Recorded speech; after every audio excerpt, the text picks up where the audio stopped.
It's the Opperman Report. And now, here is investigator Ed Opperman. Okay, welcome to the Opperman Report. I'm your host, Private Investigator Ed Opperman.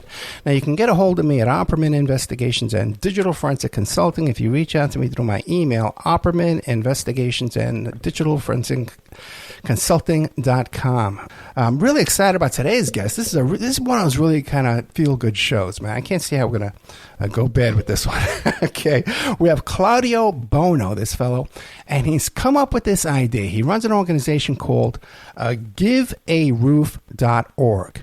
Okay, and you can find Claudio on Twitter at Bono Claudio, and you could find him on Instagram at CBIN Silicon Valley on Instagram. Okay, and the plan here is to use miles, airline miles, and credit card points in order to create an organization to house the homeless from start to finish, soup to nuts. And I can't wait to hear what we have going on here. Mr. Claudio Bono, are you there? Good morning, Ed. How are you? I'm good. Thank you so much.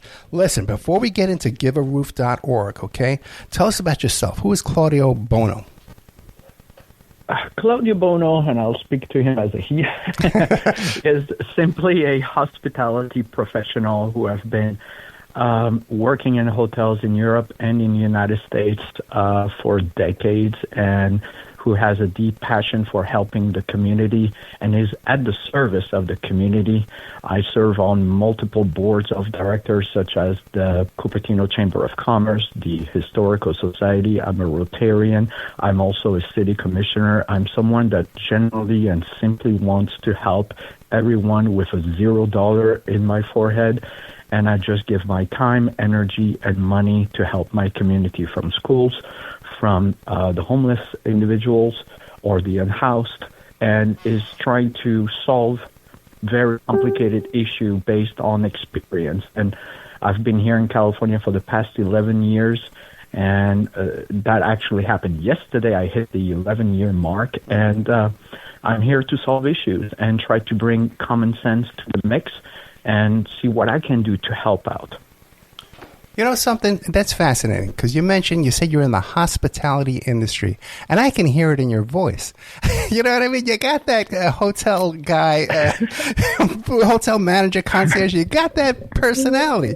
And I guess that kind of service, no, you got it, man. And that kind of service, I guess that's your lifestyle. That's what caused you to want to serve your fellow man with the homeless thing. Is that right?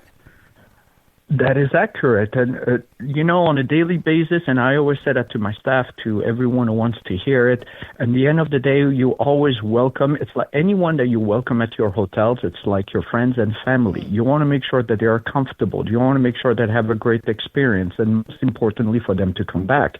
So it's all driven about an emphasis on happiness, and try to serve as best as possible and have the genuine smile. And you can't be in the hospitality industry if you're not willing to help and make sure that everything is perfect. And if there is any hiccups, that at least you try to recapture it and make sure that people are happy. So it tells you a little bit about who I am as a whole, because you can't just pretend to work in the hospitality industry if you don't like to help people. You know, I tell you, I appreciate that. I used to be in a business where I had to travel quite a bit, and I spent a lot of time at Canyon Ranch in Tucson and Botanic Canyon, those really fancy spas. Nice. Wow, good for you. Yeah, right. In the 80s, too, as a young man. Okay, I got to do it. Yeah. And not so luxury now, but back then I was. So I know just what you're talking about. But let me ask you a question, Claudio. I detect an accent. Now, is this Canarsie, Brooklyn, Bay Ridge, Brooklyn? You're from Brooklyn, right? No, not at all. I was born in Belgium, and my parents are Italian, so automatically gave me two nationalities. But I became American over 25 years ago, and so I'm what I call international. Gotcha.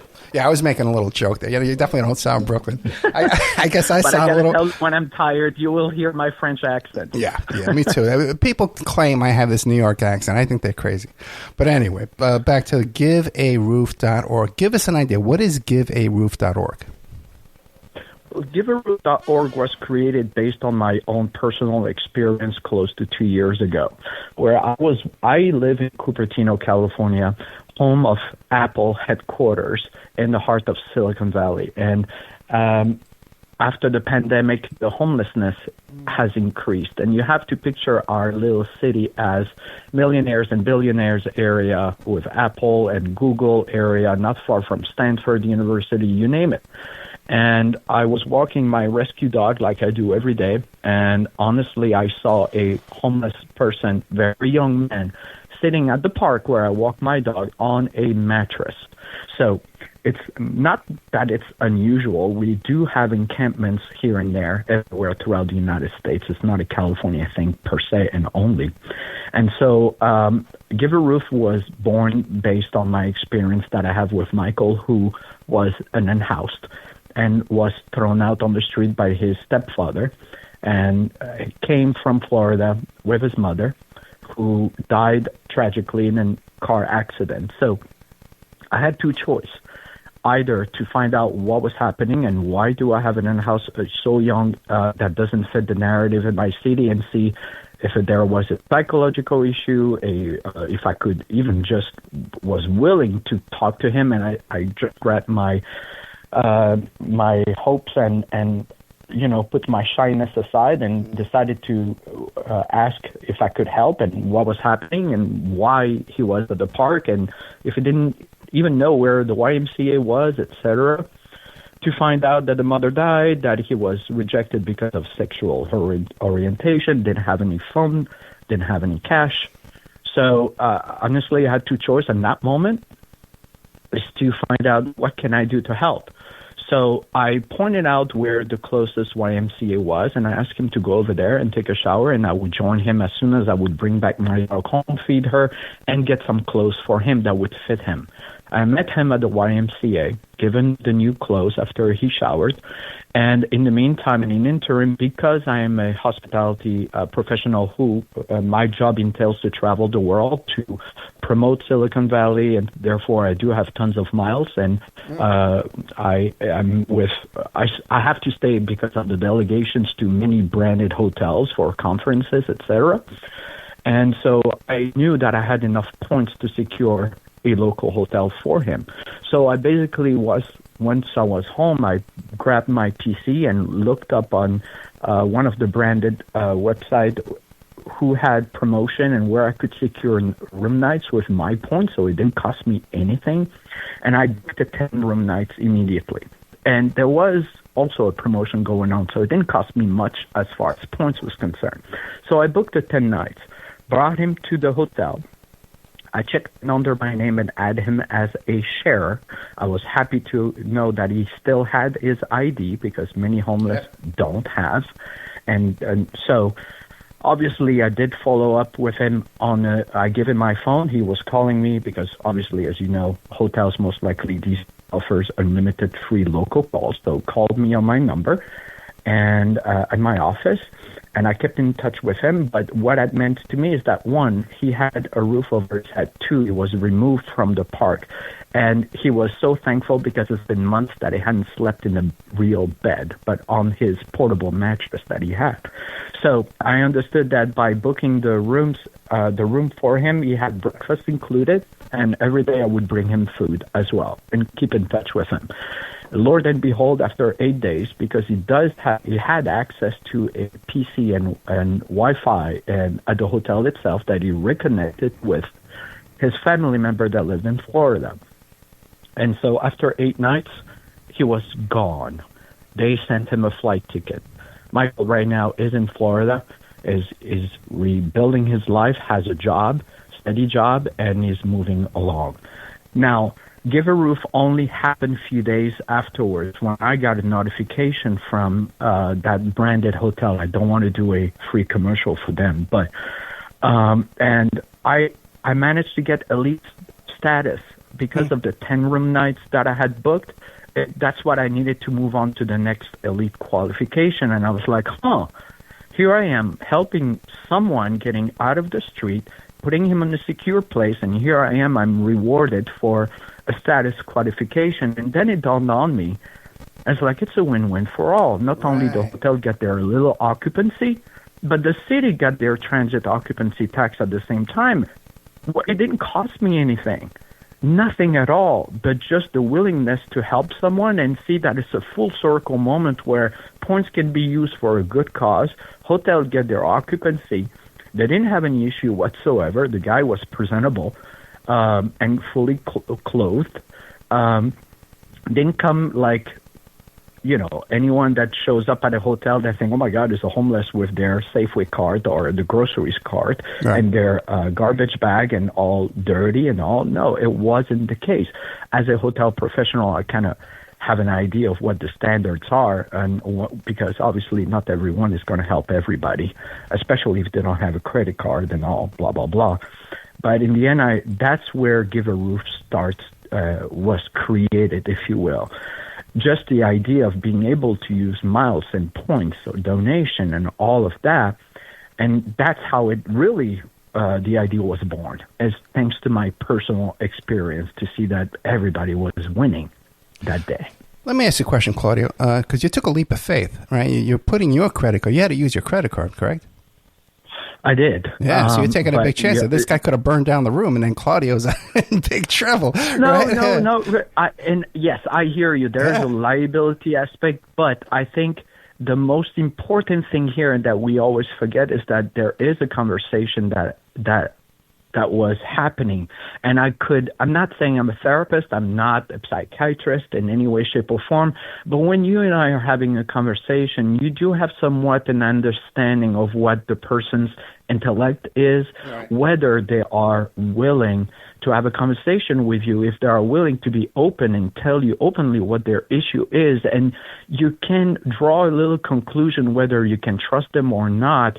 And I do believe that one of the core value of giverroof.org is the evaluation of whoever you're willing to help or trying to help, to see if it's a mental, if it's an emotional, if it's a financial, or in case of bad luck. So there are different aspects to it, but the problem in our society between you and I is that you and I will remain always fearful to become homeless. And it's a fear that can happen to any American people. You may be successful, you may have issues with health care, and there you go, you're underneath the bridge, period. There's a stigma also attached to it, where we don't want to pay attention to them because, oh my God, I don't want to end up homeless. That can happen to me. But also, are they good to talk to? Are they going to be violent? So there is fear attached to it. But I just grabbed my courage and, took a leap of faith, like you said. Yeah, and I get I would guess that you're just one of those people that puts out so much good energy that God or the universe, whatever you want to call it, takes care of you. You know what I mean? Like you have so much good karma in the bank. You know what I mean? That you can probably get away with a little bit more than the average guy. Yeah. And I hear what you're saying, but my aim is, and this is where I take my strength, is that first and foremost, I'm very sympathetic. I'm trying to help people in general. It's like I united myself with some of the senators here to provide backpack fields with so many items that kids need to go back to school. So I do different things left and right. And to see someone's smile, genuine smile, even the parents that can't afford supplies for their kids, seeing that they do have everything to go back to school, is heartwarming. And I'm just here to help. I strongly believe this has always been my mission. I still remember when I was 10 years old and I was talking to my priest and say, what would you like to do in life? And I say, help people. So this is why I'm also in the hospitality industry. And sometimes you can't listen to the big voice out there and to the media and just to think that homelessness all of a sudden is just a fentanyl issue. It isn't. And we cannot put everybody under the same bag, if you will, because each case is different.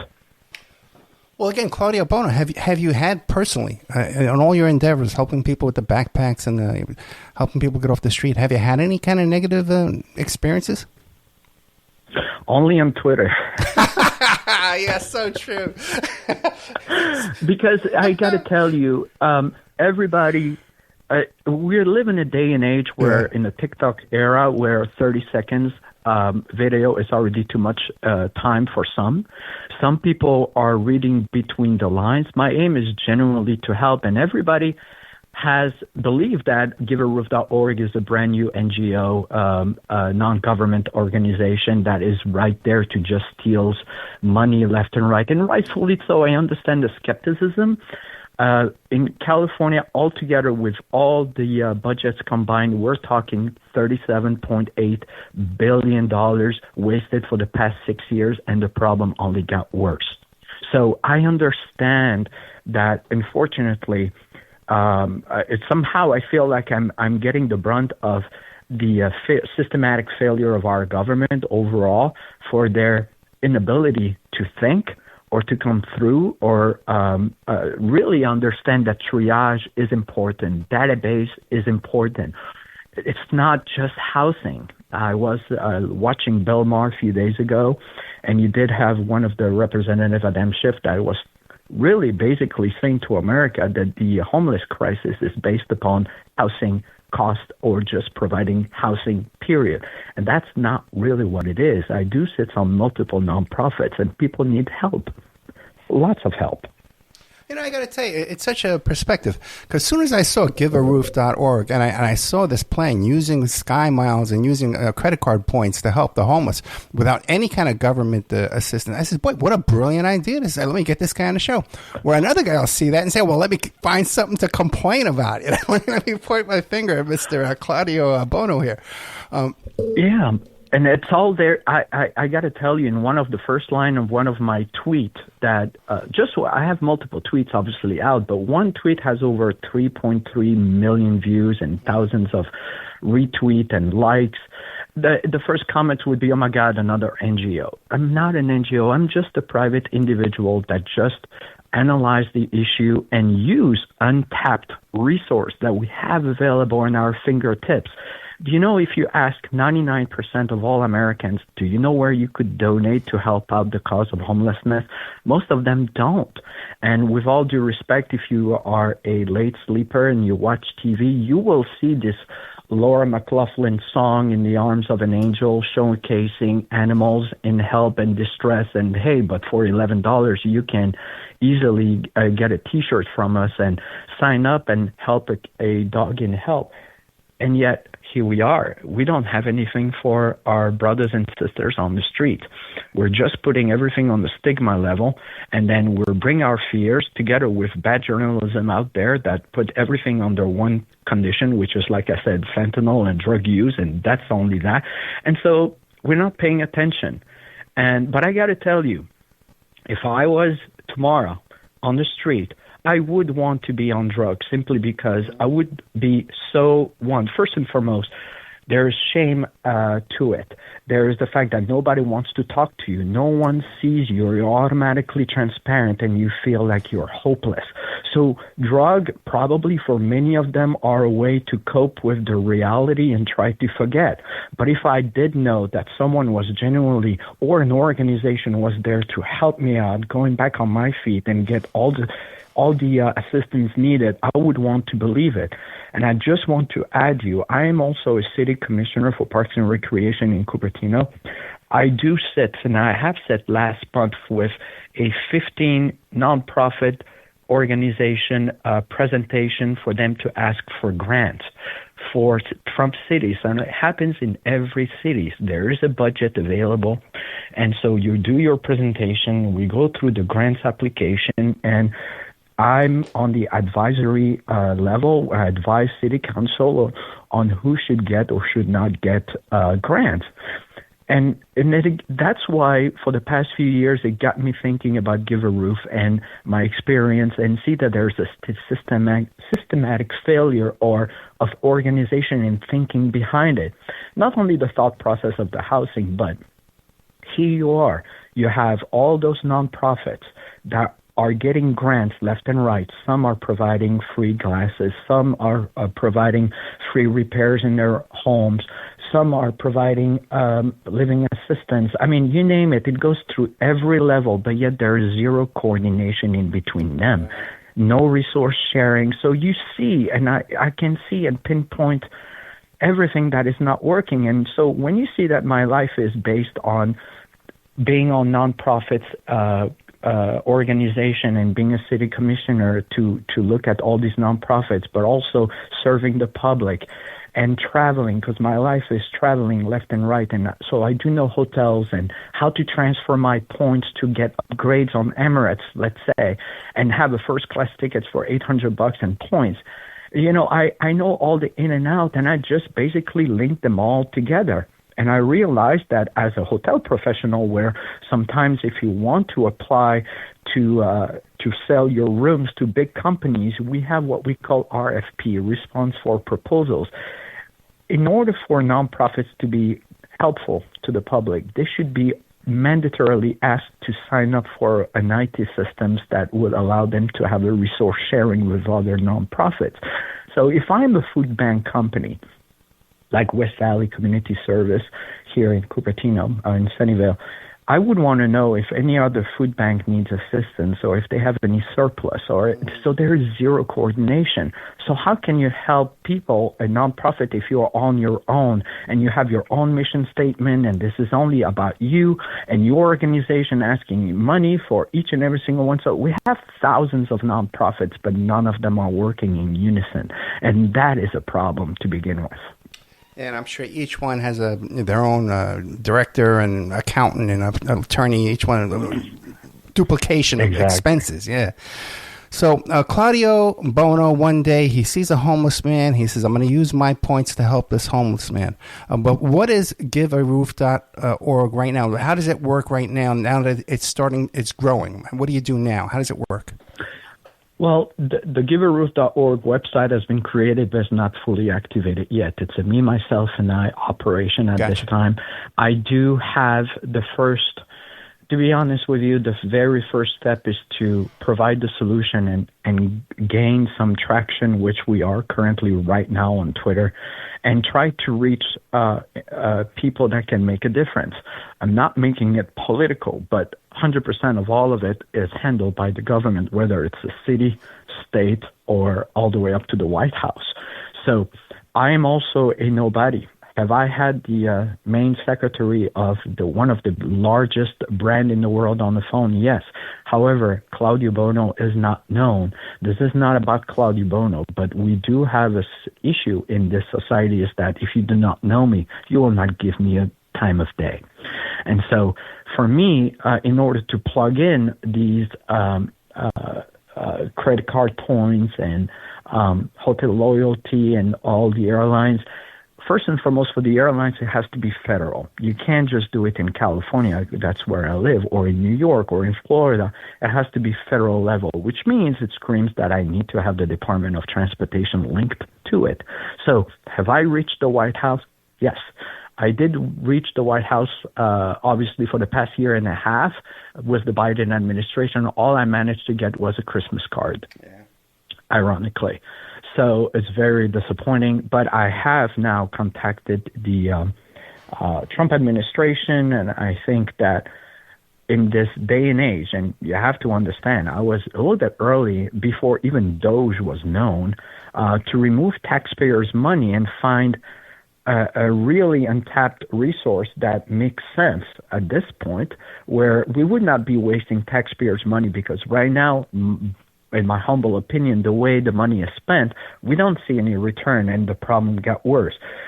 Here in California, we have even our Governor Gavin Newsom that set aside $1 billion for mental health.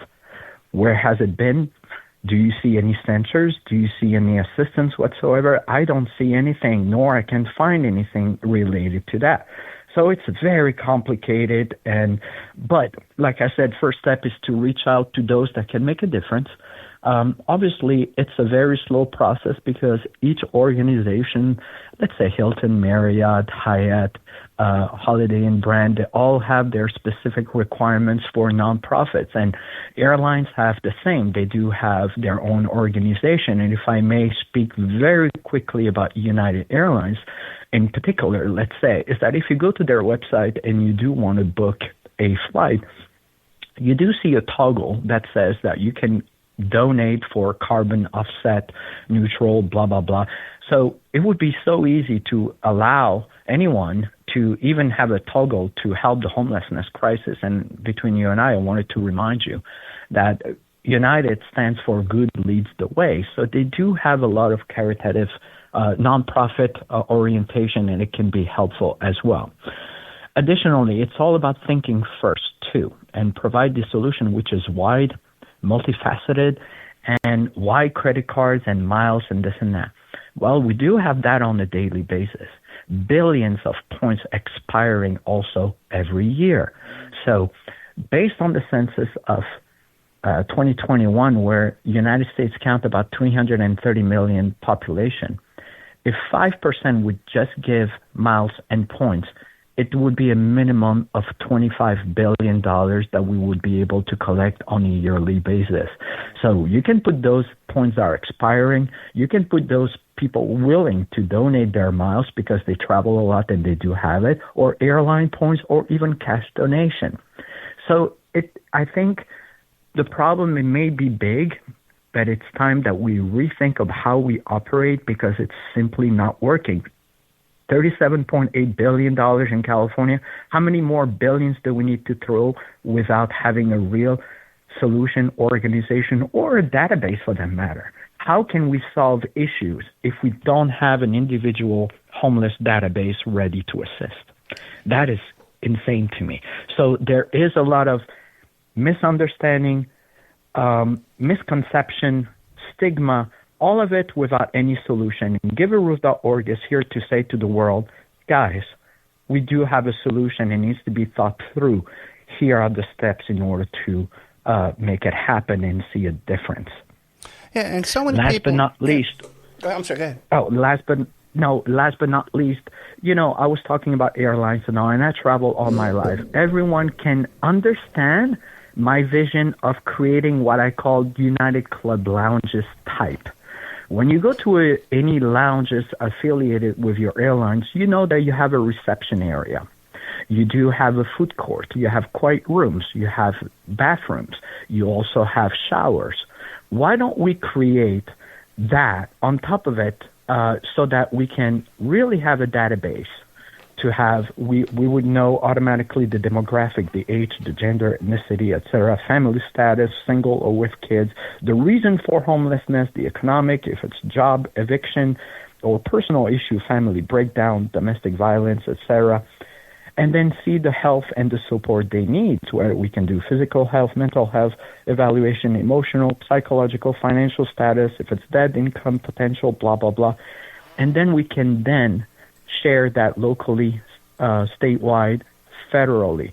So I think that is not provided today, and we have zero coordination. So how can we know what the problem is if we don't even have an idea or a database to support it to begin with? And then obviously from there you have all the reintegration potential that can happen thanks to that data collection process. So in the end, I think that and I'll just add to this, every day we have universities that have programs such as dentistry, hair care, nail technician. They're all operating on mannequins, right? Why not linking them to those centers that we would want to build and actually help out our brothers and sisters to look good, resume revision, free transportation. That is so. As you can see, there's a huge potential of rethinking and on how we can rehabilitate homeless or unhoused individuals, but by targeting literally to the issues that they're facing and see how we can help them more intelligently rather than throw billions with solutions and mayors that truly believe that if you do not want to go to shelters, you should be in jail. It just makes no sense to me. Yeah, or that money they spend to put spikes on benches and so you can't lie down in alleyways and stuff. It's just a crazy how we're reacting to this. Let me ask you a question, Claudio. When people get addicted to drugs, you go to rehab, and then you go to, what do they call it? First you go to detox, and you go to rehab for like 30 days, 90 days or something. And a lot of those people, when they come out, they go to meetings, and then they want to become counselors to help those behind them, right? Why don't we have that with homeless, that people are first homeless, then once they get to a position, now they can be trained and employed to help get others off the street? Is there any kind of program like that? There should be, and that's where the frustrations comes in play. Yeah. And like I told you from the very beginning, we are putting everybody under the same roof, yet their problems are multiple, different, and many of them want to get the help they need, but there is no platform or there's no safety net from anyone because no one really fully understands. I think we're living in a day and age where judging is easier than facing the issues. And you were telling me before we started about the situation where there's no storage to store their IDs and stuff like that. Explain that situation. Well, that's funny enough. I helped a guy called Michael, and yesterday I was on Twitter with a wonderful guy called also Michael, and he was telling me how my idea is very innovative and wonderful, and it was telling me the reason why people don't want to stay in shelters is because they don't have any storage units, and I can tell you, between you and I, it's huge problems. People don't have any storage area, and when you remove encampments, many have lost their birth certificates and ID because they were not warned. As you know, the Supreme Court made the decision to clear encampments. Governor Newsom here in California put back to all the mayors in each cities the responsibility of clearing encampments. So we're living in the out of sight, out of mind generation right now with bad ruling from the Supreme Court, which between you and I suspect that none of the justices have ever worked or helped or served or give time to a homeless shelter. Otherwise, they would have never taken that kind of decision to begin with. And so we live in an era where it's the blind leading the blind. And in Miami, where I told you I used to live, they used to have programs where you could, for $1, have a storage for 1 month. I mean, we don't have any of those programs available. And that's why you're fearful to be in shelters because, God forbid, you want to take a shower, you get out, and none of your clothes or any of your personal effects are still there. There is a genuine fear of safety inside the shelters, and that is one of the main proponent reasons why people are not willing to stay there and prefer to stay outside. They feel a little bit more safe, but no one thinks about these issues. People are thinking, but we're providing shelters. They're not willing. That sounds like a personal problem. But again, everyone comes with their first belief that takes half a second to generate, and that's where they go with. Yeah, and the dangers of not having ID. Once you don't have your driver's license, your ID card, that opens you up to human trafficking. Every statistical risk increases in your life when you don't have ID. You can't apply for benefits. Everything. You can't get a post office box. Everything. It is so important. They should make that so much easier to obtain ID. I think we've lost respect and generosity or empathy towards our unhoused. And between you and I speak to mothers. I speak to young kids just in L.A. Just in L.A., we have thousands of kids out of foster care homes just because they're 18 or 19 and they're no longer allowed to be there. So do they fit the narrative? No, they don't. So there's a huge misunderstanding, and unfortunately, it's linked with I don't want to hear it. It's not my problem. But it is. But funny enough, we know that should there be always an issue or a big drama going on in America, Americans are known to be giving, understanding, But I think that we're led in the wrong direction in thinking that it's easier to help animals rather than our human beings. And I want to change that narrative and the thought process, but I'm trying to reach out to our elected officials and people that can make a difference, because givearoof.org was created, a patent pending and all of that, to protect the idea, but to simply prove a point. My pay for the past 11 years has been zero. I actually should keep list and track of all the thousands of dollars I've spent on it, but because it feels good in my heart and it feels good to be able to assist. Now, what happens now is that, yes, I've reached out to our governors and I reached out to so many people. But again, we live in a society where if they don't know you, they won't contact you. So, but I'm hoping that thanks to the sharing of the tweets and that it starts to reach out a lot of people. And I'm happy to inform you that I'm starting a media blitz with TV interviews, and we need to spread the knowledge. The fact that if one guy who has nothing to gain from this can try to help and solve this by showcasing what can be done to do it intelligently, I can tell you right now, I can make a promise that if I was given the opportunity from President Trump or the organization or anyone that it could be helpful, even just starting with here in California, even if our governor was reaching out to me, I know that I can promise you that in less than 3 years, thanks to that specific innovative idea of generating funds, but also if we can implement the idea with nonprofits and the process on how it works and link them all together, homelessness would be done and over with in less than 3 years. Have you tried because like right now my PayPal, I get an email saying, hey, you're getting cash back, 1% cash back, right? And so many people are familiar with the concept of tithing 10% of your, to charity or to good works. Like if there could just be a checkoff box, and okay, instead of sending that cash back to me, send it to this givearoof.org. Have you reached out to the credit card companies to say, hey, can we? Because like you'll have a Capital One, they'll have 10 different kind of cards that some have cash back, some have points, some have mileage. One that's specifically, it's a charitable card that donates to the homeless. Have you contacted credit card companies for that? I have, and unfortunately, is tedious. It's long, and it's a process. Unfortunately, and that is the reason why, and I keep repeating it. Having the support of an administration or a government entity helps breaks the barriers and would automatically have all the airlines, by just a quick call from the Department of Transportation and to reach out all those CEOs, we would have a round table. It would be done in a month. It's about who you know. And I don't think that the public understand the challenges from a single individual trying to reach higher level. They don't know you. They don't want to talk to you. So that's why my awareness program has started and is kicking on. And, that's how you have to start. And it's not an easy task. It's me, myself, and I against people's fear or judgment already. And even if you try to do good, people will always try to be mean to you, unfortunately. But I'm moving on, and I do the very best I can on a daily basis. And 24 hours, sometimes I realize, is not enough.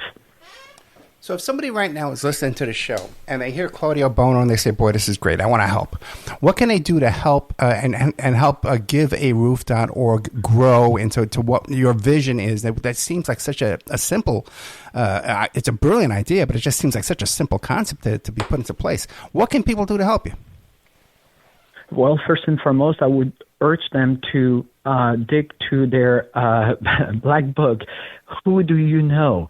And go to our X account, Bono Claudio, and share the post and send it to people that you may know that can make it relevant and spread the message. And I have to tell you, if you know any journalist that even covers and is willing to cover the in-house issue and the solution, that would make a difference to begin with. And again, I found myself that it takes it's not easy to reach out to people. And you would think that a lot of ABC News, CNN, Fox News, or anyone, or even for that matter, a journalist willing to cover, who are covering the in-house crisis, would be jumping on that to have exclusivity. And we live in a society that are not interested in reporting anything unless they heard it from someone else first.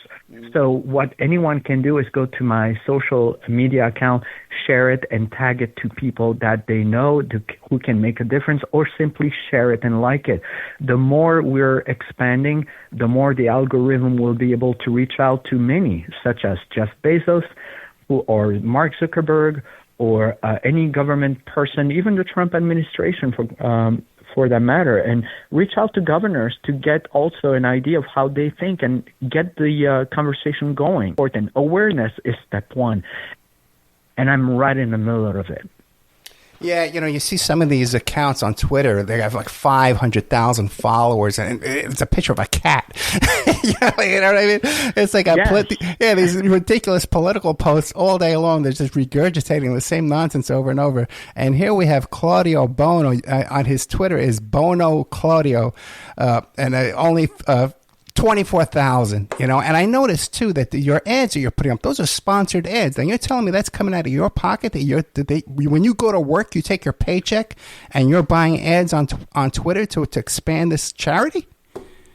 Yes, it's what I do, and this is part of my contribution to society. I need to do whatever is necessary in order to the message to go through. Like I said to you earlier, yeah. I'm just one guy and one unknown person.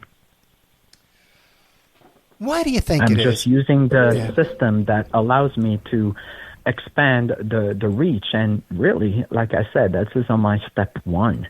It's not an easy thing. Yes, it comes directly from my paycheck and all. It's not easy. And hopefully that won't drive me to be homeless myself.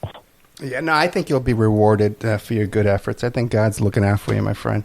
But why do you think this is a problem? So much money is thrown at it, Why is it growing? Why is the problem increasing rather than decreasing? With all this attention. If you send your car to the garage and you don't know what the issue is, it's most likely going to cost you more than if you kind of had an idea so you can redirect people on where to look at. That's as simple as that.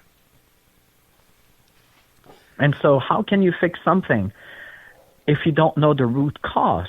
And that's what givearoof.org provides, a cohesive, multifaceted, and IT system behind it that really treat everybody on a one-by-one situation. I think the word I was looking for is triage. You can't solve one issue and thinking that it's one cause only. We need to do a triage of those that can be rehabilitated immediately into society due to bad luck or the fact that they were evicted or no jobs, all of that, and separate it from emotional, psychological, and separate it again from addiction, so that they can go into different programs that would allow them to go back on their feet as soon as possible. And again, I also respond to many fears out there in the public that, like some elected officials would want to build a million homes, give them a home, and some of them will put it on fire because you're not treating the issue. If they do have psychological or an addiction issue, offering them housing is not going to solve the issue. So we need to be a little bit more diligent on how we fix things, but we need to know what we're dealing with to begin with. So where are we at right now with givearoof.org? Do you want people to donate money to givearoof.org in order to expand? No? Then what do we do then? No, not at this time. Yeah. Not at this time. Like I said, because the system is tedious, in order to like grants, applying for grants is, we're talking 20 plus pages to begin with. You need to not only doing that, send it. The time issue is something beyond anyone else's control because everyone gets tons of requests for money. But in the end, you need to provide the idea first. That's where I'm at. It's been close to 2 years I'm with givearoof.org. It's only now that it's taking off, and I think awareness is one. There's also a homelessness conference in June in D.C. happening that I was made aware a few days ago. So I'm trying to reach right now to anyone and everybody willing to listen And then it comes down to the point two will be those who are willing to help to make a difference and change the way the system works. And we can have taxpayers continuing to be upset. We can still throw an additional $30 billion to the problems, but if you're not aware of what the issue is, it's a problem that will never be fixed. So I think awareness is the first one. Step two is, in the meantime, working on the back end myself with the database, the IT systems and all of that, but also plug it into all the nonprofits, and to be able to open one day the website and say it's live, you can donate and take it from there.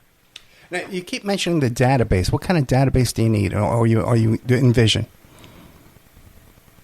Well, funny enough, yesterday I linked in with someone who is very well known that created an AI database worldwide. I don't, for privacy reason, I don't want to mention their name, but database plays a huge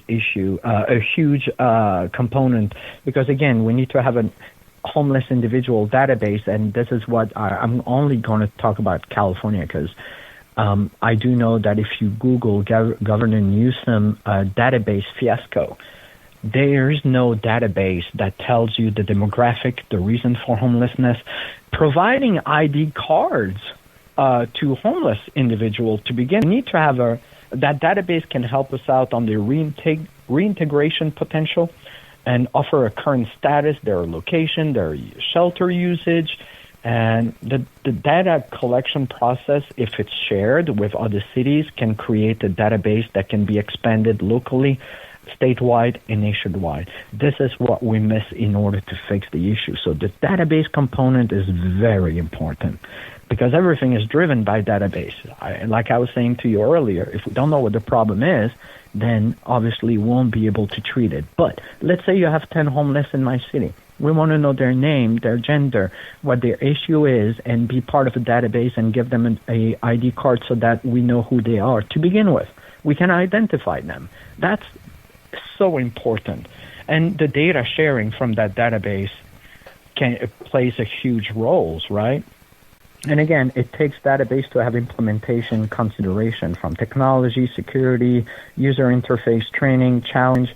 Yeah, it's and even if we were talking just nonprofit nation system amongst them, right? So we need to streamline the application, the resource allocation, collaboration, and ensure transparency and efficiency at the same time. So the key component of the IT is huge, solving the homeless crisis, something that we don't have. You know, it's interesting. These homeless people, they have a lot at the local police department, you know, and the cops know them, you know, and because they're frequent flyers, frequent contact. You'd think that they could establish this database for an informant network. Why can't they use this database again to provide outreach and resources for these people? You want my honest and humble opinion on that? Better. I think we're more inclined to judge facts. That's what I've been doing with givearoof.org. I just issue, where do we find deficiencies? And that's how you can't fool, right? Where you're going to be able to learn A, B, C's and 1, 2, 3. And we don't even have that basic. So how can we expect a huge issue if it's big? And you reach 18, you know, you're out. You know, you're out. Foster care kids, like, you can get free college if you were. And I'm a private investigator. I've done a lot of criminal defense work, so I come to a lot of people. You know, they're struggling, they're in trouble. And I found out this in the back of my head. Hey, were you in the foster care system? But that's just something that's in my memory. You know, like the average person doesn't even realize that. Like talking about like the stream center for all this. Yes, correct. And again, between you and I, that an unhoused or homeless, if you speak to anyone that is on the street, there was a society where now we have to be politically correct, and house shelters, there's still homeless shelters that I know of, pointing out how to be politically correct rather than face the issue. That's annoying to begin with. And, you know, I think we're busy pointing out issues, things relevant, but none of that, well, my apologies for my dog. But I think, and everything is easy. We just need to sit and stop and listen and analyze, and that's how it's going to... We've been talking to Claudio Bono, okay, and the website is called give.org. Now, you can find him on Twitter at Bono Claudio, Silicon Valley.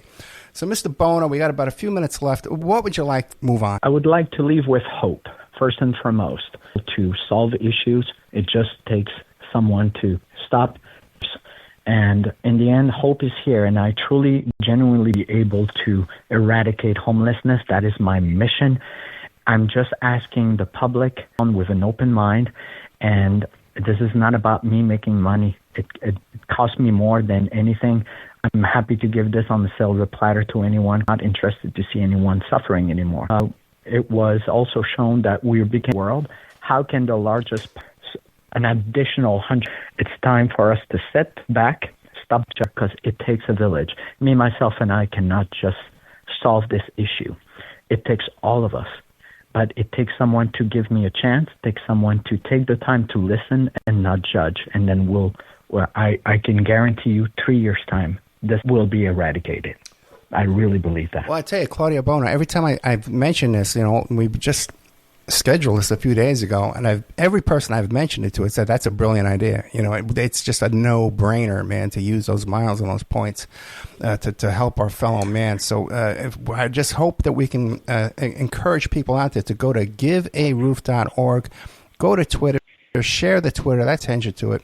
And Claudio Bono, you have an open invitation to come back here anytime you'd like and help to, if something new project comes up or an opportunity, get a hold of me. And I'd like to really help you broadcast this as much as I can. I truly appreciate it. Thank you so much. It takes people like you to be able to be open and share the messaging, and for your time today and for everything. Well, Claudio, it helps when you got that positive energy. You make me feel good. You put me in a good mood. I want to help my fellow man. Otherwise, I'm a grumpy guy normally. Okay, so thank you so much, my friend. It's nice to meet you. Likewise. Thank you.